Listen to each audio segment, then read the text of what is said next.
আমরা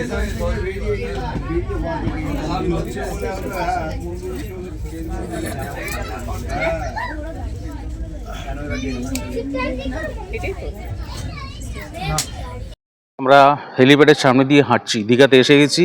জগন্নাথ টেম্পলের কালকে উদ্বোধন, তার সাক্ষী হতে খুব ভালো লাগছে। ফেসবুকে একটা রিলও দিয়েছি। আমি রিল টিল দিই না, ইচ্ছে হলো দিলাম। ছোটোবেলার সেই গানটা মনে পড়ে গেল। সাগর ডাকে আয় আয় আয়, আমার গানে জীবন আনে চলার ইশারায়, আয় আয় সাগর ডাকে আয় আয় আয়, ছুটে ছুটে চিরদিন খেলায় ভুলে কুলে এসে উচ্ছ্বাসে উঠেছি দুলে, খুশি নেশা ঢেউয়ের বুকে আমার ভালোবাসা, সাগর ডাকে আয় আয় আয়। জগন্নাথ টেম্পলের দিকে আজকে সারাদিন, মানে কালকে তো 30 তারিখ উদ্বোধন দীঘার জগন্নাথ টেম্পল, আজকে সারাদিন যজ্ঞ হচ্ছে এবং যা শোনা যাচ্ছে 60 থেকে 70 জন পুরোহিত এসছেন, তার মধ্যে 57 জন পুরী থেকে, আর বাদবাকি ইস্কনের সমস্ত পুরোহিতরা এসছেন, পণ্ডিতরা এসছেন, তারা যজ্ঞ করছেন। এবং 200 টন আম কাঠ ও বেল কাঠ পোড়ানো হচ্ছে, 2 টন ঘি পোড়ানো হচ্ছে। তার সাথে আলো ঝলমলে আকাশ এবং ঠান্ডা ঠান্ডা হাওয়ার অনুভূতি। বৃষ্টির একটা সময় চলছে এখানেও, যার জন্য এই সময়টাতে আসতে খুব একটা অসুবিধা হয়নি এবং পরিবেশটা দারুণ লাগছে। যাচ্ছি আমরা জগন্নাথ টেম্পলের দিকে। জগন্নাথ ধাম, নামই হয়েছে জগন্নাথ ধাম, দীঘার জগন্নাথ ধাম।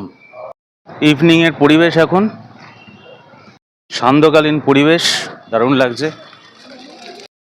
শুধু জগন্নাথ টেম্পল তো নয়, চন্দননগর থেকে লাইটিং এসছে এখানে এবং তাদেরও কর্মকুশলী দেখতে উপস্থিত আজকে। আপনাদেরও দেখাবো ঠিক উদ্বোধনের আগের দিন কি পরিবেশ, ঝকমকে পরিবেশ। ঠিক উদ্বোধনের আগের দিন আজকে 29 তারিখ এপ্রিল। ভেতরে যজ্ঞ চলছে, চেয়ার টিয়ার পাতা হয়ে গেছে। এখানে বড় বড় স্ক্রিন দেওয়া থাকছে, যারা আসনে বসার সুযোগ পাবেন না ভেতরে, তারা বড় বড় স্ক্রিনে দেখতে পারেন যজ্ঞ থেকে আরম্ভ করে যা কিছু সবই। বিশাল সংখ্যক পর্যটকদের ভিড় তো দেখাই যাচ্ছে, কারণ সকালে যখন আমরা ঢুকলাম স্টেশনে তখন বিশাল পর্যটকের ভিড় আমরা দেখলাম। এই পর্যটক কিন্তু বিশাল পরিমাণে এসছে, এ কথা বলাই বাহুল্য। তবে আমি আগের ভিডিওতে যেটা প্রকাশ করেছিলাম সেই একই পরিস্থিতি, আপনারা তো ভিডিও দেখেন না। যাই হোক, 28, 29, 30 কোনো টোটো অটো চলছে না। যারা বয়োজ্যেষ্ঠ আসছেন তাদের জন্য কিন্তু এটা একটা বিশাল সমস্যার জায়গা। মানে 11 নম্বর বাসের উপর ভরসা করেই থাকতে হবে, পায়ে হেঁটে যাতায়াত করা ছাড়া কোনো উপায় নেই।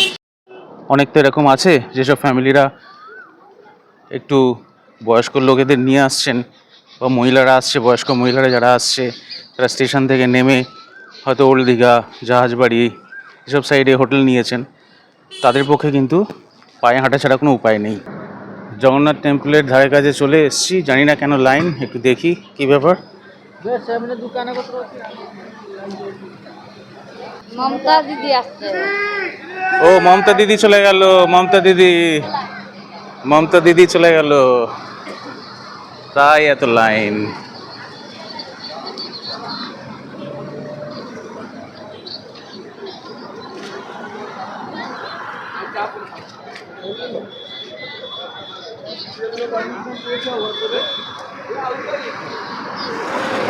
আর দিদির জনপ্রিয়তা এখনো তুঙ্গে।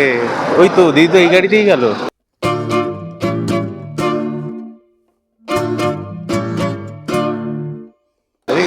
এই গাড়িতেই গেলেন।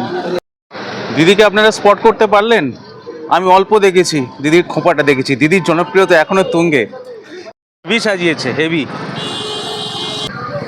ফুল মার্কস বাই আমি। কাছে থেকে লাইটিংটা আরো দেখা যাক। চন্দননগরের শিল্পকলা বাংলায় জীবিত থাকুক, সারা বাংলায় ছড়িয়ে যাক। আমাদের বাঙালিদের ঐতিহ্য ভুললে হবে? এই দীঘা স্টেশন থেকে আমরা হেঁটে যাচ্ছি মন্দিরের দিকে। মাইরি আমরা দীঘাতে এসেছি না ফ্লোরিডা বিচে যাব, দারুণভাবে পরিবর্তন দেখছি। কালকে এখানে আসবো, রেল কোচ রেস্টুরেন্ট, একটা রেলের কোচের মধ্যে রেস্টুরেন্ট, এই যে বইটা দাঁড়িয়ে আছে। কালকে এখানে একটা শ্যুট করার ইচ্ছা আছে। আজকে রাত্রে হয়তো টায়ার্ড থাকবো, কালকে আসবো এখানে, এর ভেতরে কিছু একটা করব। দুর্ধর্ষ প্রত্যাবর্তন দিদির। এই জগন্নাথ মন্দির যদি না আসেন, ইমিডিয়েট আসুন, দেখুন ঝাঁ চকচকে টেম্পল এখানে করেছে। এবং এই যে পরিবেশ, মন্দির পরে দেখবেন, এই ঝাঁ চকচকে রাস্তাঘাট, পরিবেশ, লাইটিং, এটা দেখতে চটপট চলে আসুন দীঘাতে। লাগছে দিদিভাই এই জায়গাটা ফ্লোরিডা নাকি না দীঘা? না, দীঘায়, কিন্তু লাগছে কি চন্দননগরের জগদ্ধাত্রী পুজো। চন্দননগরের লাইটিং তো একদম ভর্তি আলোয় দারুণ সাজিয়েছে। আর এই মাত্র তো দিদিকে দেখলাম, দিদি চলে গেলেন। তাই বলছিলাম যে যদি আপনারা না এসে দেখেন, ইমিডিয়েট আসুন 2-4 দিনের 5 দিনের মধ্যে, কারণ চন্দননগরের লাইট তো খুলে নিয়ে চলে যাবে নিশ্চয়ই। তারপরেও নিশ্চয়ই কিছু আলোবাতি থাকবে অবশ্যই। আর রাস্তাঘাট যা করেছে একদম ঝকঝকে তকতকে, সেটা আমি বলছিলাম। খুব পরিষ্কার পরিচ্ছন্ন, চারিদিকে পুলিশ দিয়েছে। রাস্তাগুলো বন্ধ আছে অনেক, তবে মানুষ যারা হেঁটে যাচ্ছে তাদের জন্য কোনো অসুবিধে নেই। হাজারে হাজারে কাতারে কাতারে পুলিশ, খুব ভালো সিকিউরিটির সরঞ্জাম হয়েছে। কিন্তু এত লোক আসা সত্ত্বেও কোনো ইনডিসিপ্লিন নেই, বিশৃঙ্খলার কোনো পরিবেশ নেই। না, একদম। এবং পুলিশে এত বেশি কোঅপারেট করছেন যে আমরা যদি রাস্তা দিয়েও আসি, তারা বলছেন না এই রাস্তা দিয়ে যাবেন না, উঠে যান, এই করুন তাই করুন। মানে পুলিশরা দারুণভাবে কোঅপারেট করছেন। এটা কিন্তু একটা মানে খুব পজিটিভ সাইন আমাদের বাংলার মধ্যে। আমরা বাঙালি হয়ে বাংলাকে চিনি না, কিন্তু অন্য জায়গাকে বেশি চিনি। এটা আমাদের দুর্ভাগ্য। আমার দুর্ভাগ্য, যে বাঙালিরা এরকম করে তাদেরও দুর্ভাগ্য। মানে নিজের মা নয়, পরের মা, এরকম ব্যাপারটা কিন্তু অনেক সময় হয়ে এসছে বা হয়ে আসছে, ইদানিংকালে তো বড্ড বেশি হচ্ছে। বাঁদিকে আমার ছেলের ঠিক পেছনের দিকে জগন্নাথ ধাম দেখা যাচ্ছে, আর তার গায়ে হচ্ছে জগন্নাথ ধাম অ্যাডমিনিস্ট্রেটিভ বিল্ডিং। ওই যে লেখা আছে জগন্নাথ ধাম অ্যাডমিনিস্ট্রেটিভ বিল্ডিং, আর তার পাশেই হচ্ছে জগন্নাথ ধাম। এই যে জগন্নাথ মন্দিরে ঢুকতে ঢুকতে একজন সেবায়িত উনি এসছেন, আমাকে চন্দন পড়াবেন। আচ্ছা, জয় জগন্নাথ, নমঃ শিবায়, দুর্গা দুর্গা। এই কোলে এই জগন্নাথ মহাপ্রভু সৃষ্টি, এই জগন্নাথ আশীর্বাদ করলাম। একটু শান্তির জল দিয়ে দিন। মা রক্ষাকালী এই জগন্নাথকে স্থাপন করে দিয়ে গেলেন। আচ্ছা, এবং এই জগন্নাথ আজকে শেষ যজ্ঞ হয়ে গেল, এবং কাল থেকে শুভ অক্ষয় তৃতীয়ায় এই জগন্নাথ মহাপ্রভু এই চিরকালের বিশ্বের কাছে এক অন্যতম মন্দির। দিদি এক্ষুনি বেরিয়ে গেলেন। শুভকামনায় মঙ্গল। মন্দিরে ঢুকতে দিবে, সেই আশীর্বাদ বাবার আলো পড়ে, এই আলোতে আমরা এসেছি।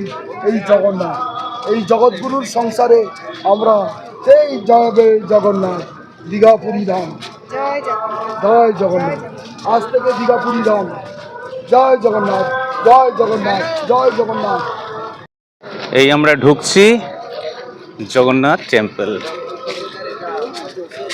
এই হচ্ছে রাস্তা, এই হচ্ছে গেট, আর আমরা ঢুকছি এই জগন্নাথ টেম্পলে। জয় জগন্নাথ, জয় জগন্নাথ।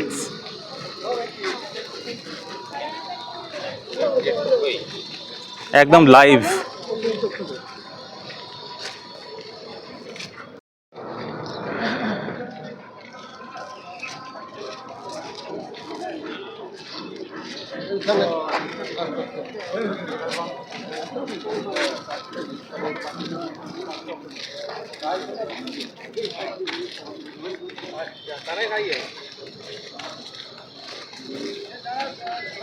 এখানে সবাই যারা অ্যাডমিনিস্ট্রেটিভের মধ্যে যারা আছেন তারা সবাই এখানে থাকবেন।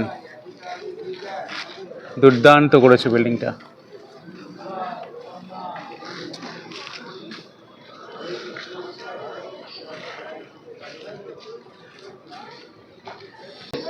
এটা অস্থায়ী হাসপাতাল। চেষ্টা করছি দেখানোর, ব্যারিকেড আছে সামনে, এখনো পুরো ব্যারিকেড খোলেনি।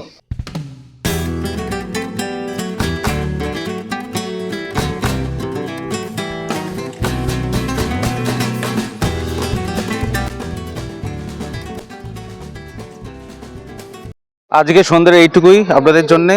ভালো লাগলে অবশ্যই থাকছেন আপনারা আমার সাথে, সাবস্ক্রাইব করে নেবেন চ্যানেলকে, এবং পিবিস ট্রাভেল ডায়েরিজ অ্যান্ড ড্রাইভকে মন থেকে যেন বিদায় করবেন না।